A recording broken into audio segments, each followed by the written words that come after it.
Bangla band সঙ্গীতের এক উজ্জ্বল নক্ষত্র, এক প্রজন্মের আবেগ। আর মাইলসের প্রাণভ্রমরা শাফিন আহমেদের দ্বিতীয় প্রয়াণ দিবস আজ। দিনটি ঘিরে শ্রদ্ধা, ভালোবাসা আর অগণিত স্মৃতিতে তাকে স্মরণ করছে ব্যান্ড মাইলস।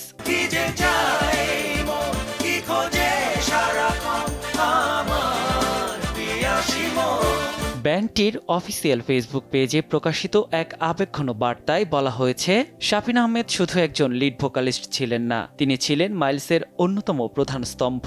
4 দশকেরও বেশি সময় ধরে লিড ভোকালিস্ট, বেস গিটারিস্ট ও কম্পোজার হিসেবে মাইলসকে তিনি পৌঁছে দিয়েছেন এক অনন্য উচ্চতায়। প্রথম প্রেমের মতো, কি জাদু, পাহাড়ি মেয়ে, পাতা ঝরে যায়, চাঁদ তারা, ফিরিয়ে দাও, ধিকি ধিকি কিংবা জ্বালা জ্বালা, এমন অসংখ্য কালজয়ী গান আজও ব্যান্ড সঙ্গীত প্রেমীদের হৃদয়ে একই রকম আবেগ জাগায়। টাইফুন ফ্যাব্রিক কেয়ার,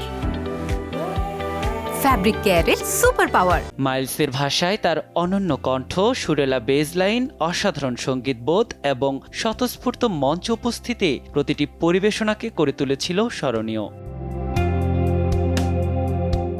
1961 সালে জন্ম নেয়া শাফিন আহমেদ দীর্ঘ সঙ্গীত জীবনে বাংলা ব্যান্ড সঙ্গীতকে দিয়েছেন নতুন পরিচয়। তার কণ্ঠে নীলা, আজ জন্মদিন তোমার কিংবা পিয়াসী মনের মতো গান সময়ের গণ্ডি পেরিয়ে আজও সমান জনপ্রিয়।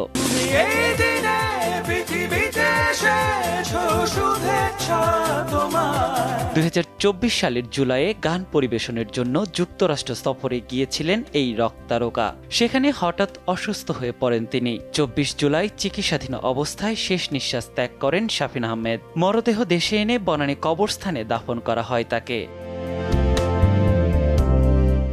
2 বছর পেরিয়ে গেলেও তার শূন্যতা আজও অনুভব করেন সহশিল্পী, ভক্ত আর সঙ্গীতপ্রেমীরা। তবে মানুষ চলে গেলেও থেকে যায় তার সৃষ্টি।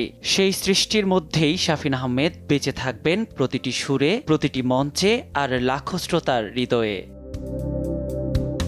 নিয়াত শুভ, সময় সংবাদ, ঢাকা।